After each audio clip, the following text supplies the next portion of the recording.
आज की क्लास में मैं आपको रेप्लिकेशन पढ़ाऊँगी। रेप्लिकेशन जो है वो मॉलिक्यूलर बायोलॉजी से लिया गया टॉपिक है। ठीक है। अब ये मॉलिक्यूलर जो बायोलॉजी है वो CSIR नेट की यूनिट है। DNA गेट में भी है और असिस्टेंट प्रोफेसर का जो एग्ज़ाम होता है, असिस्टेंट प्रोफेसर जूलॉजी, ठीक है, उसमें ये यूनिट दी गई, उसमें भी ये यूनिट आपको दी गई है। तो रेप्लिकेशन में हम देखेंगे कि DNA की पहले रेप्लिकेशन के तो पहले तो हम डेफिनेशन देखते हैं, फिर मैं आपका इसको पूरी जो मॉलिक्यूलर बायोलॉजी है उसका सेंट्रल डॉगमा बताऊंगी। डॉगमा, ठीक है। तो रेप्लिकेशन क्या है, इसमें DNA क्या होता है, कॉपी बनाता है इटसेल्फ, ठीक है। और कब बनाता है, सेल डिवीजन के दौरान। तो पहले हम इसको देखते हैं।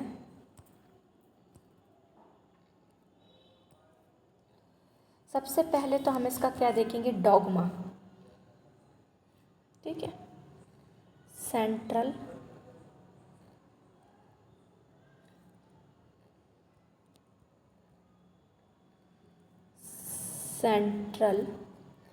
डॉगमा क्या होता है। अब सेंट्रल डॉगमा में होता है कि DNA से DNA बन रहा है, तो ये होगा रेप्लिकेशन। मैं आपको शॉर्टकट में लिख रही हूँ, आप पूरा लिख सकते हैं रेप्लिकेशन, ठीक है। चलिए मैं लिख ही देती हूँ रेप्लिकेशन, ठीक है। DNA से RNA बन रहा है, तो इस प्रोसेस को हम क्या कहेंगे, ट्रांसक्रिप्शन,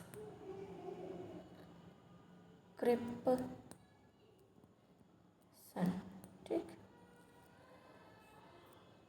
लास्ट है RNA से प्रोटीन का बनना,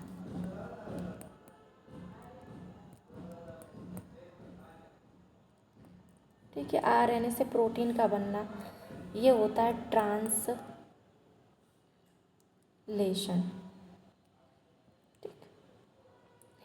ये आपका बेसिकली सेंट्रल डॉगमा होता है कि DNA से प्रोटीन बनने तक की पूरी प्रोसेस होती है, ठीक है। आगे अभी मैंने आपको बताया था DNA से DNA मतलब कॉपी बन रही है खुद की, ठीक है। तो क्या है, रेप्लिकेशन। अब नेक्स्ट देखते हैं, DNA रेप्लिकेशन प्रोकैरियोटिक में कहाँ होती है, C स्टेज में। C स्टेज देखो कहाँ होती है, एक मॉडल होता है I से C, C से D, ठीक है। तो ये जो C है इस स्टेज में ही आपकी क्या होगी, रेप्लिकेशन होगी। कहाँ पे, प्रोकैरियोटिक में, ठीक है। यूकैरियोटिक में ये S फेज में होती है। अब आपको याद हो जो सेल साइकिल होती है उसमें 4 फेज होती है, G1, S, G2 और M। तो ये S फेज जो है ना, इसमें ही आपका क्या होगा, रेप्लिकेशन होगा। तो प्रोकैरियोटिक में C फेज में और यूकैरियोटिक में S फेज में आपका रेप्लिकेशन होता है। नेक्स्ट,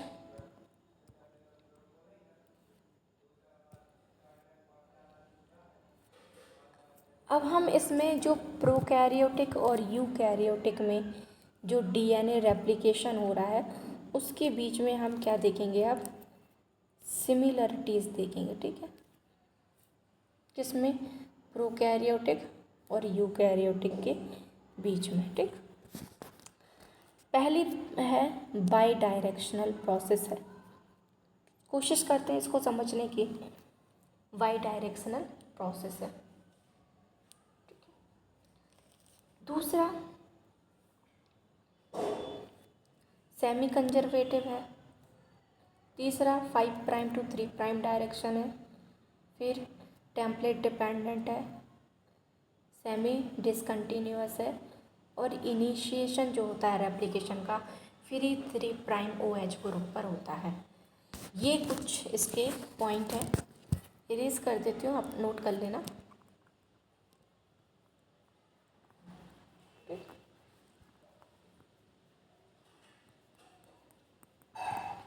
अब हम इसके आगे देखते हैं, कुछ पॉइंट को समझने की कोशिश करते हैं कि दिया क्या है। बेसिक से आपको लेकर चल रही हूँ ताकि अगर किसी बच्चे को नहीं भी आती है मोलिकुलर बायोलॉजी तो उसको समझ आ जाए। ठीक, तो सबसे पहली बात हम समझने की कोशिश करते हैं बाई डायरेक्शनल। फिर है सेमी कंजर्वेटिव। तो बाई डायरेक्शनल मतलब जो रेप्लिकेशन है वो दोनों डायरेक्शन में चल सकती है। रेप्लिकेशन दोनों डायरेक्शन में चल सकती है, इस साइड भी और इस साइड भी, दोनों डायरेक्शन पे चल सकती है। ठीक, कैसे देखेंगे? मान लो ये DNA है, तो ये इस साइड भी और इस साइड भी, दोनों डायरेक्शन में ये प्रोसेस चल सकती है। ठीक, दूसरा सेमी कंजर्वेटिव। सेमी कंजर्वेटिव का मतलब ये होता है, ठीक है, बाई डायरेक्शनल आपको समझ आ गया। आगे क्या है? Semi conservative. सेमी कंजर्वेटिव में अब हम देखेंगे तो सेमी कंजर्वेटिव में क्या होता है, एक स्ट्रैंड होता है, ये मान लो एक स्ट्रैंड है ओल्ड, ये मान लो पेरेंटल है, ठीक है, ये पेरेंटल स्ट्रैंड है, ये ओल्ड स्ट्रैंड है, ओल्ड है। तो ओल्ड स्ट्रैंड जो है उसमें एक स्ट्रैंड ओल्ड बन जाए और दूसरा स्ट्रैंड क्या बन जाए, न्यू बन जाए, जिसको डॉटर स्ट्रैंड भी कहते हैं। तो मतलब 50% आपका पेरेंटल और 50% आपका डॉटर स्ट्रैंड बनता है ना, दोनों 50-50%। तो ये सेमी कंजर्वेटिव हो जाएगी प्रोसेस। ठीक, अब है 5 प्राइम टू 3 प्राइम डायरेक्शन में प्रोसेस का चलना। ठीक, अब 5 प्राइम टू 3 प्राइम में जो ये प्रोसेस चल रही है, ये कहा गया है कि मान लो ये DNA का स्ट्रैंड है। ठीक, मान लो कि इसमें, इसको पहले हम थोड़ा और देखते हैं नेक्स्ट पेज पर, मैं आपको इसमें बताऊं। इसे मान लो, इसको हाफ करती हूँ, ये एक ऐसा है ना। अब मान लो कि मैं इसका ऐसा टुकड़ा बस लूँ, ठीक, ऐसा। तो मान लो ये इसका 5 प्राइम एंड है और ये इसका 3 प्राइम एंड है। तो प्रोसेस 5 प्राइम से 3 प्राइम एंड की डायरेक्शन में चलना शुरू हो जाएगी। ठीक, नेक्स्ट हम देखते हैं टेम्पलेट डिपेंडेंट। अब टेम्पलेट डिपेंडेंट का मतलब क्या है?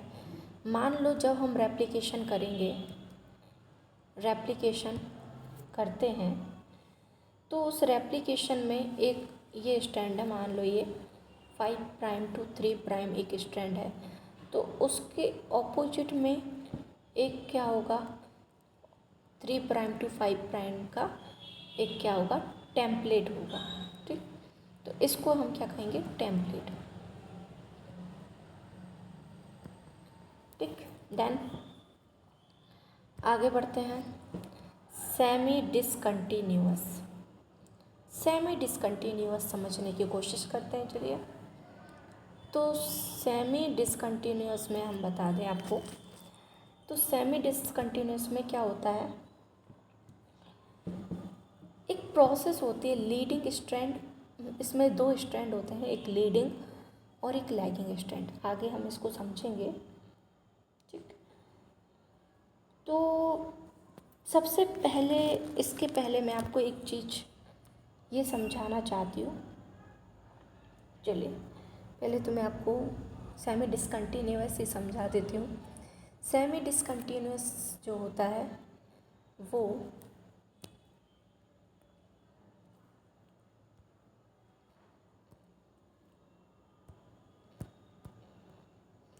सेमी डिसकंटिन्यूअस मैं आपको समझाती हूँ।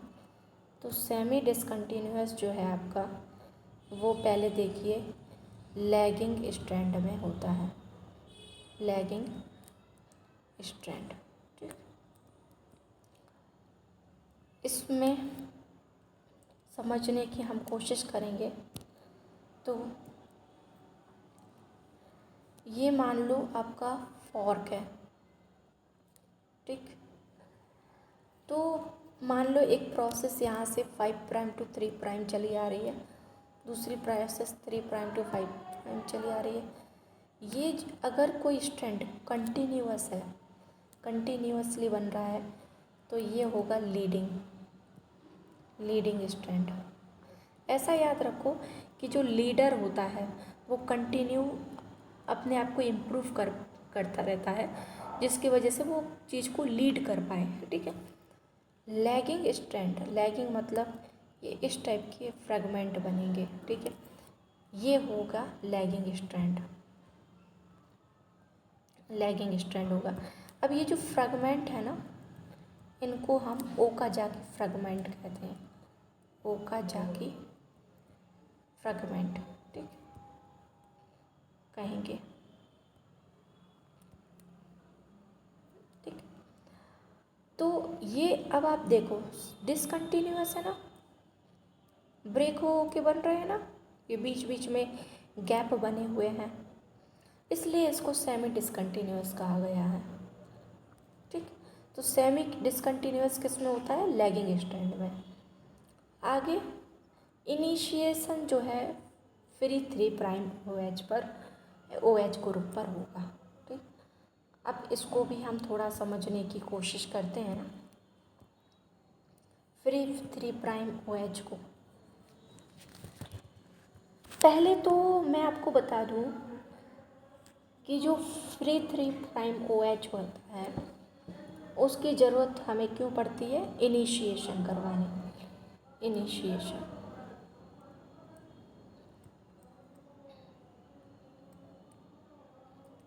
जो है फ्री 3' OH पर होता है। ठीक, नेक्स्ट आपको नेक्स्ट उस पर मूव करते हैं हम। दिया गया है रेप्लिकेशन। ठीक है, DNA रेप्लिकेशन के बीच में अभी हमने क्या देखी है, सिमिलरिटीज़ देखी हैं। अब हम क्या देखेंगे, डिफरेंसेस देखेंगे। तो डिफरेंसेस मैं आपको बता दूं,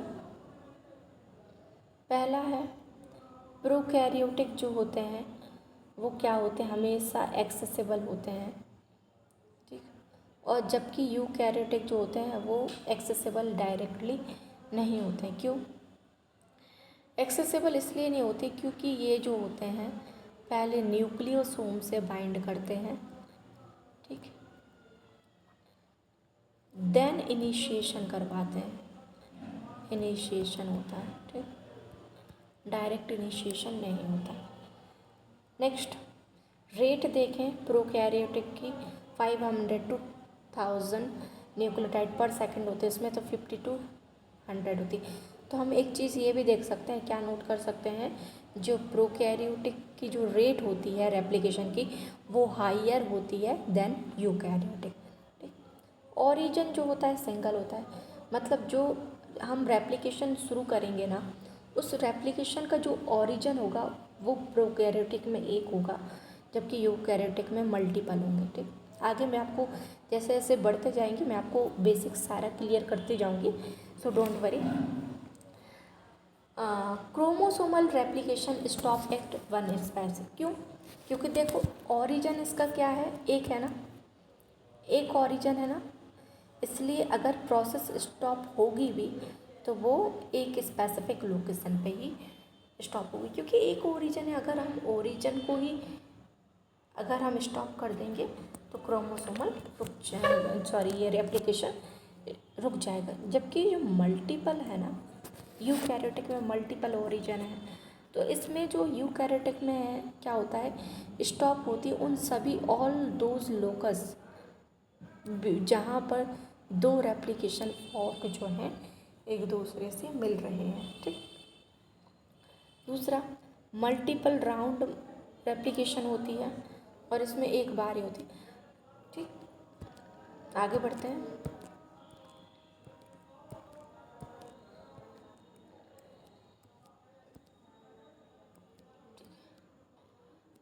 एक कॉन्सेप्ट जो मैं इसमें आपको बताना चाहती हूँ,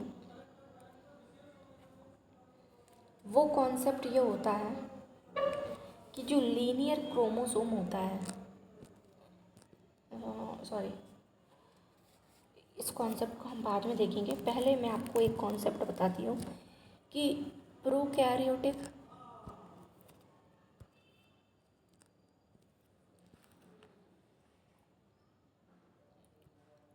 एंड यूकैरियोटिक दोनों में डीएनए पॉलीमरेज पाए जाते हैं जो इस रेप्लिकेशन को करवाते हैं। कौन? डीएनए पॉलीमरेज जो रेप्लिकेशन करवाते हैं। अब जो डीएनए पॉलीमरेज होता है वो काम करने के लिए उसकी सिर्फ दो शर्त होती हैं कि मैं दो शर्तों पर काम करूँगा। ठीक है, क्या शर्त होती है? पहली कि उसको क्या चाहिए, टेम्पलेट चाहिए। ठीक, दूसरी शर्त उसकी होती है कि उसके फ्री 3' OH चाहिए। दो शर्त होती हैं किसकी? डीएनए पॉलीमरेज की। ठीक, एक तो उसको टेम्पलेट स्ट्रैंड चाहिए, दूसरा फ्री 3' OH चाहिए। अभी हमने आपको ये बताया कि जो डीएनए होता है उसको डबल स्ट्रैंड ही क्यों लेते हैं। डबल, अभी मैंने आपको बताया था ना, दो स्ट्रैंड है, या फिर आपने ये देखा होगा कि जो डीएनए है वो ऐसा हमेशा दो स्ट्रैंड का बना होता है। क्यों बना होता है, इसका रीज़न जानने की कोशिश करते हैं।